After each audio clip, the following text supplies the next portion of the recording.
Hi Whovians, Harry here, and welcome to my breakdown of the second episode of the Doctor Who 60th anniversary, the episode Wild Blue Yonder.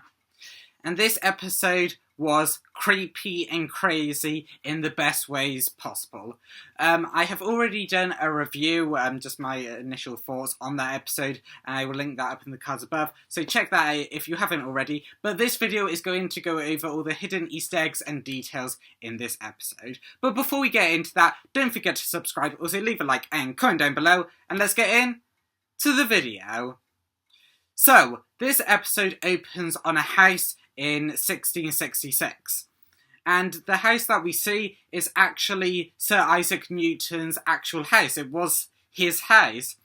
And, of course, this is important because the first scene in this episode is Isaac Newton discovering gravity and then how it kind of maybe affects some stuff later in this episode. So, of course, we all know the story of how Isaac Newton discovers gravity. An apple falls from the tree, and then he just discovers, well, gravity, like thinks about it and discovers it.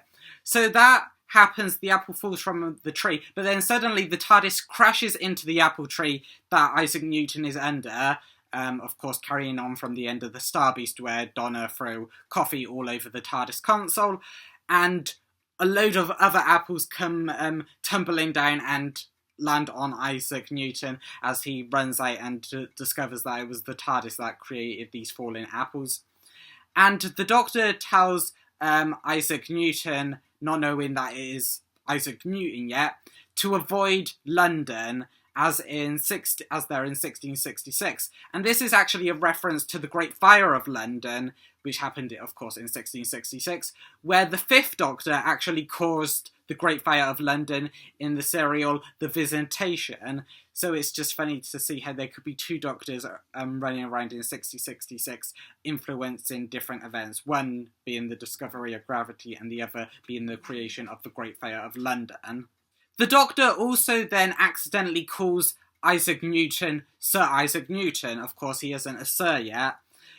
So the Doctor says, sorry, spoilers, once Isaac Newton asks about Sir Isaac Newton. And spoilers is, of course, one of River Song's catchphrases that she says to the Doctor every time there's a hint towards his future. And then Donna starts saying to Sir Isaac Newton that he can understand the gravity of the situation.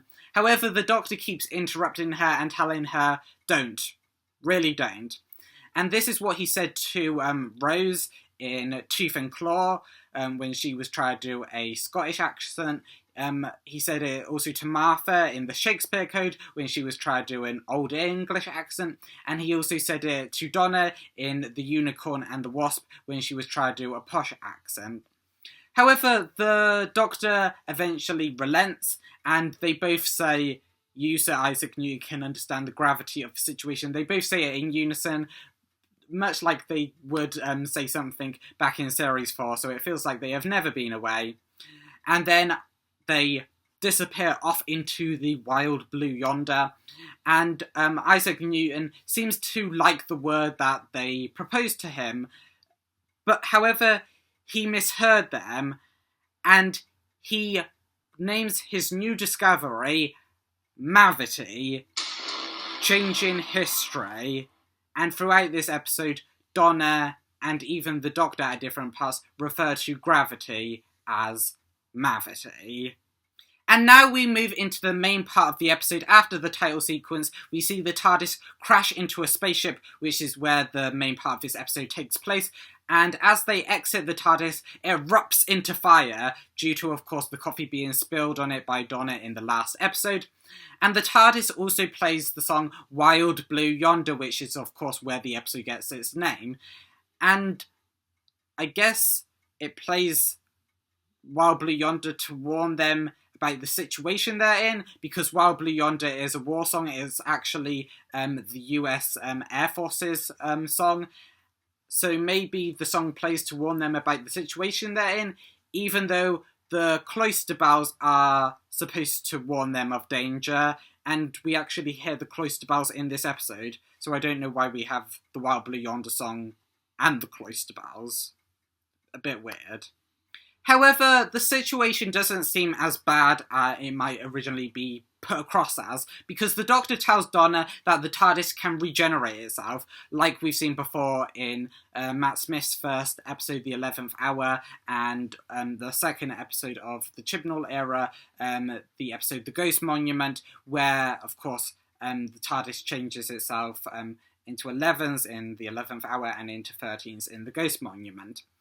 And the Doctor has to manually trigger this process because, of course, the TARDIS has already changed itself from the power of the Doctor to the Star Beast.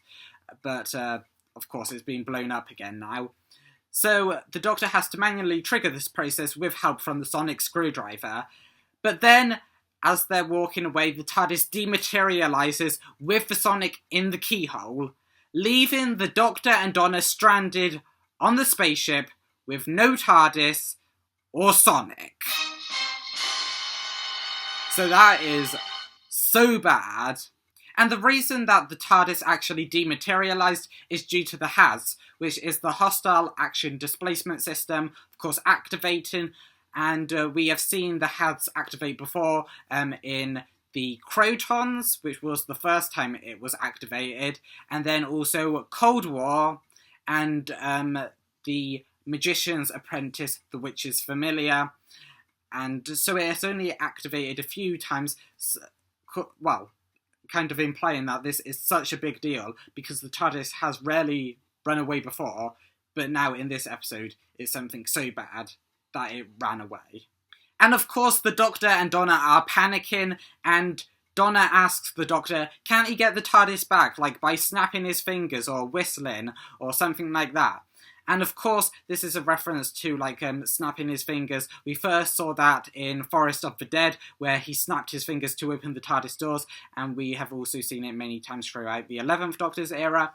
And also, the 12th Doctor whistled to summon the TARDIS to form around him in the Christmas episode, The Return of Dr. Mysterio, but technically that was Nardole piloting the TARDIS, but maybe it still counts. And as they venture into the spaceship, the big corridor, the walls of the spaceship move and reconfigure as the PA system says Fenslaw, which without the TARDIS, Donna and us, the audience, don't know what Fenslaw means. And even the Doctor doesn't know what this language is. So that is a big deal, because he knows a lot of languages, like I will mention in a minute, but talking about numbers and languages, it is eventually revealed at the end of this episode that Fenslaw is a number, the number 10, and it's a countdown to the bomb at the end of this episode. And of course, as we said, the Doctor knows a lot of languages, because Donna actually quips that she thought the Doctor knew 27 million languages. However, he corrects her by saying he actually knows 57 billion and 205 languages. So, of course, a lot of languages, even more than he knew in his 9th form. As the 9th Doctor said in part in other ways that he knew 5 billion languages. However, he doesn't know this language.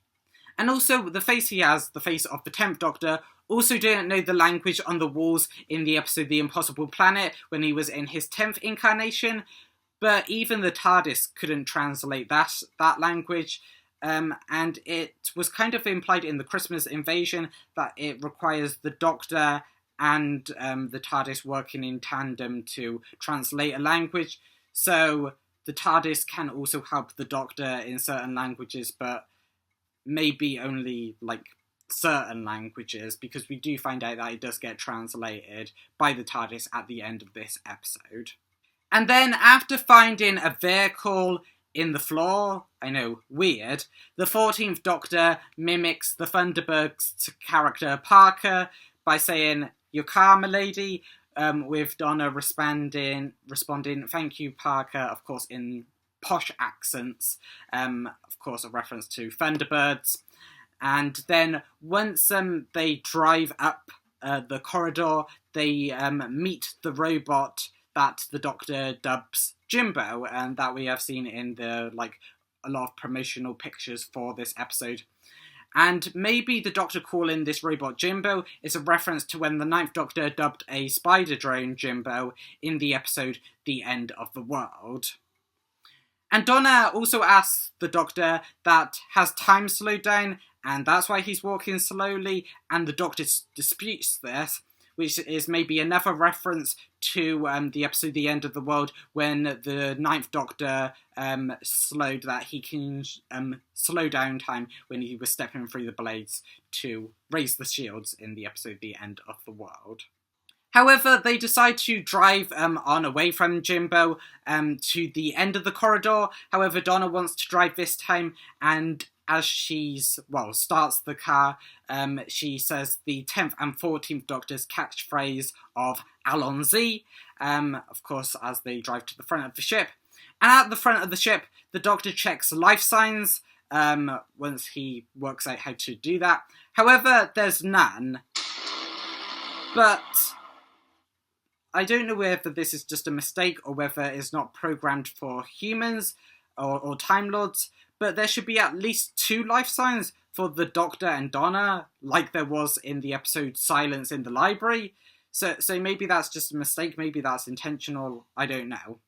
And also the Doctor explains to Donna that once they look out at the edge of the universe, they're at the edge of the universe, which we have seen the Doctor go to before, like the 11th Doctor in The Doctor's Wife, the 13th Doctor in Survivors of the Flux, the 4th Doctor in Planet of Evil. So they have been to the edge of the universe or just outside the universe a lot. However, he explains to Donna that if they were just to take the spaceship to go to her home, it would take 100 trillion years to reach her house. And maybe this is a reference to the fact that the 10th Doctor, Martha, and Captain Jack Harkness travelled to the year 100 trillion, which according to the Doctor was the end of the universe in the episode Utopia. However, venturing further into the ship, the Doctor and Donna come across base plate repetition filaments, and the Doctor licks them. Just like he has done in his 10th incarnation, he did it with blood in the Christmas Invasion, he did it with a receiver or transmitter in the episode The Idiot's Lantern, and he also did it with sand in the episode The Planet of the Dead, and of course other Doctors have licked things as well. And then something weird happens as the Doctor and Donna split up to do different tasks to get the ship working, because it seemed like there's 2 different versions of the Doctor and Donna, and the Doctor that enters the room and the Donna that enters the room seems just a bit off. They don't seem like the actual Doctor and the actual Donna. However, neither the Doctor or Donna that were doing the tasks in the room seem to notice, and the Doctor even wonders out loud where the TARDIS could have gone, theorising that maybe it landed by a tribe who starts to worship it, and maybe this is a reference to the comic story The TARDIS Worshippers, where of course the same thing happens. It's pretty self-explanatory in the title. However, something chilling then happens. The Doctor and Donna that entered the room reveal themselves as fakes, as their arms grow too long. Again, it's chilling as it's just slowly implanted that my arms are too long and their arms are way too long. And it was revealed in a Doctor Who short on the official Doctor Who YouTube channel that these aliens are called the Not Things, because as the fake Doctor states in Wild Blue Yonder, we are not things, so that's where the name kind of comes from. And of course, the director for this episode stated that this episode and also the Not Things were based off the 1982's The Thing, the movie, and The Thing is also a space, a shape-shifting alien And, of course, these aliens are also shape-shifting aliens that do various body horror things like The Thing in the 1982's movie The Thing. And also, the way these not things disfigure their body whilst based on The Thing is also similar to Doctor Who's Flesh, from the episode The Rebel Flesh, The Almost People, and especially when the fake doctor lowers his jaw, very much like the flesh in that episode, and also when he goes on all fours, bounding over, just like the flesh again in The Rebel Flesh, The Almost People. And the Doctor and Donna try to drive away from these creatures, and fortunately they end up growing too large and get stuck in the corridor, and the Doctor states that these not things seem to have no concept of shape, which is why they got stuck, much like the Boneless from Flatline, where they couldn't understand 3D things because they were two-dimensional shapes trying to make themselves three-dimensional. And the Doctor and Donna manage to escape from the not things, of course, because they get stuck, but they get split up. And the Doctor promises Donna that, he says, "I will find you," to Donna, and maybe this could be a reference to Donna saying that exact same thing to Lee McAvoy in the Data Cloud in the episode Forest of the Dead, when she was like, I'll promise you I'll find you, and the Doctor is promising the same thing to Donna in this episode. And then, like before, there's two simultaneous scenes of the Doctor and Donna. In one, the Doctor and Donna are talking about the Doctor being from Gallifrey, and the Doctor says that this won't help them find out which one is the real one, as the fake Donna mentioned Gallifrey earlier. However, then this Donna reveals that she knows that the Doctor isn't from Gallifrey, of course referencing the events of the Timeless Children, when the Doctor found out about that in that episode, The Timeless Children. And also, she reveals that she knows about the Flux too. And that leads into the Doctor kind of shouting out that he is tortured by those events because it destroyed half the universe because of me, the Doctor blurts out. And, of course, this was revealed to be true in the episode Survivors of a Flux, where Tecteun explained to the 13th Doctor that the Flux was sent to destroy the Doctor. And this is the first real turmoil we've seen the Doctor grapple with over the fact that the universe was destroyed just to get to the Doctor. And it is amazing the frustration that David Tennant lets out because, it is revealed that this Donna was a not thing, a fake Donna, and he has to just run away. But once he does, he can't ball it up anymore and just shouts in frustration. And of course, this destruction of the universe could also be a reference to the fact that previously the Master accidentally destroyed 25% of the universe with an entropy by closing off the charged vacuum embonites into E-space. Yeah, I didn't really know what any of that means either, but he destroyed some of the universe 25% in the episode Logopolis, so the universe is either really small now compared to what it was, or it's the same size, but it's just loads of planets are just dead and gone and destroyed, so makes the Doctor Who universe maybe a bit more smaller, and we'll see some more familiar faces return from the show's history, maybe in Ncuti's upcoming series.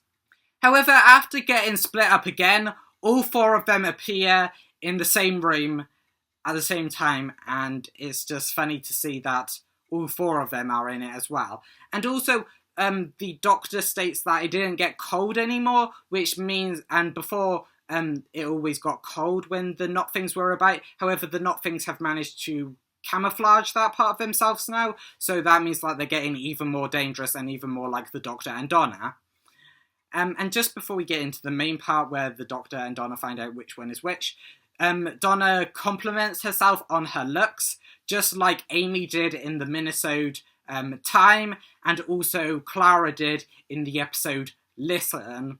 So again, just some funny things, some funny similarities between the Doctor's companions. However, the Doctor and Donna soon find out which one of them are real and which one of them are the Not Things.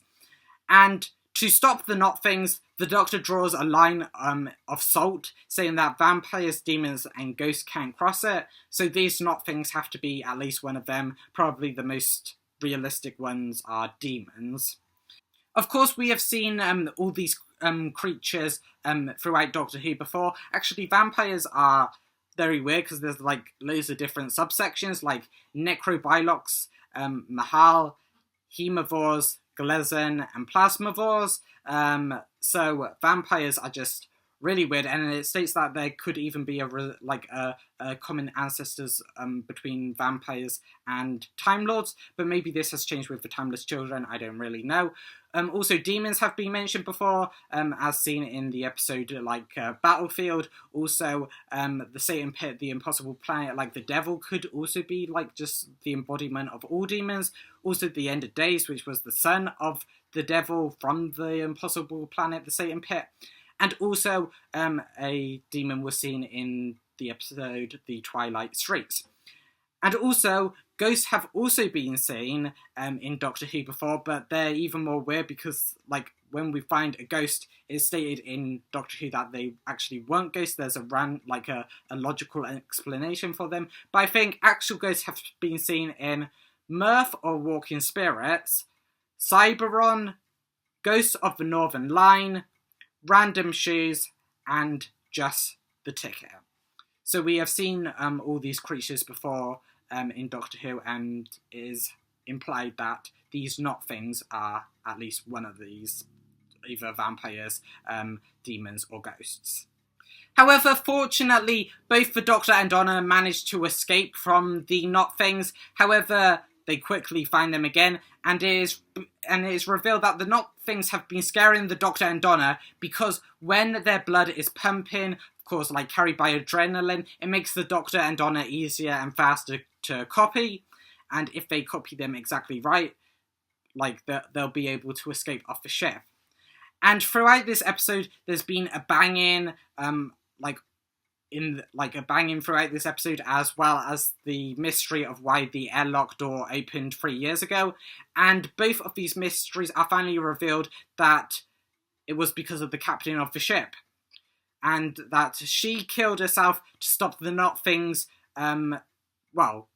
To stop the Not Things, and she planned on stopping them by blowing up the spaceship through Jimbo pressing the basically self-destruct button. And she killed herself to stop the Not Things from copying her and learning her plan, because if they learned her plan, they would know about the self-destruct and they would stop Jimbo. But now it's too late, and the captain has almost succeeded in her plan. And also, this captain is a new species in Doctor Who, just like the Not Things. So this is really a new episode of Doctor Who. Like, no creatures have ever been seen before in this episode. So, of course, we got the Not Things revealed in, like, a short from the official Doctor Who YouTube channel. However, the name of Captain Species, Russell T Davies didn't name her, and it is actually just implied to be a Chevlon, or the species name is the Chevlons, and that was implied in the official Doctor Who podcast, which is on the Doctor Who YouTube channel, but we don't actually have an official name, so Chevlons is as official as we have right now. However, the Doctor thinks, oh, well, we may have stopped the Not Things, even though the events are still in time, like Jimbo hasn't pressed the self-destruct button yet, and the Doctor thinks, oh, a TARDIS would know if the fake Doctor makes it to stop Jimbo or not. And, of course, the TARDIS returns, revealing that, of course, Jimbo does blow up the ship. And the Doctor actually skates the TARDIS over to the two Donnas, which could be a reference to the hoverboard scene from the movie Back to the Future Part 2, where Marty McFly is in a hoverboard scene against, like, Future Biff. And this just could be a reference to that. However, when the Doctor is choosing between two Donnas, he accidentally picks the fake Donna, leaving the real Donna to be blown up. And that is crazy, because you think, is she gonna die? However, he quickly realises his mistake, ejecting the fake Donna out of the TARDIS and getting the real Donna into the TARDIS. And the ship blows up, killing the Not Things and, well, saving the universe. However, there is a problem, because just like Indiana Jones in Raiders of the Lost Ark, the events of Wild Blue Yonder would have still played out basically the same way with or without the Doctor and Donna, because the spaceship still would have blown up the Not Things without the Doctor and Donna, because that's what the captain programmed, and they wouldn't have been able to read the captain's mind because she was dead. And like, the Not Things only started working out what's happening because they had the mind of the Doctor, and he was working it out.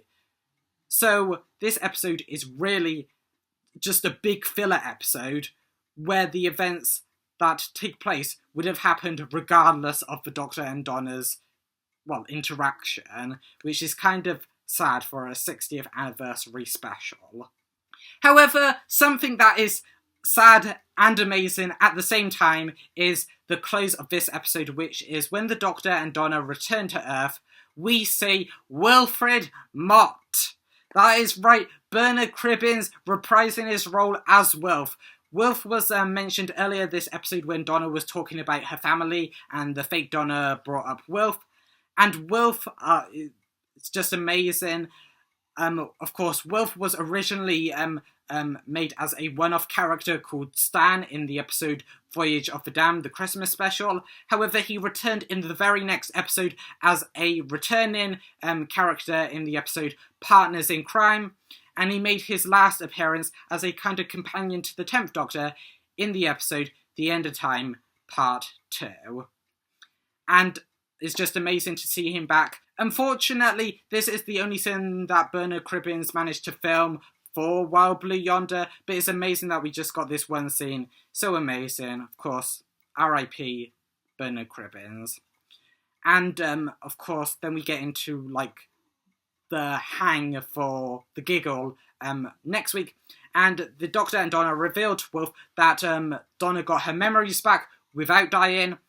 However, Wilf has a couple of revelations of his own, as he reveals that everyone on Earth has gone mad, of course setting up the events of the Giggle.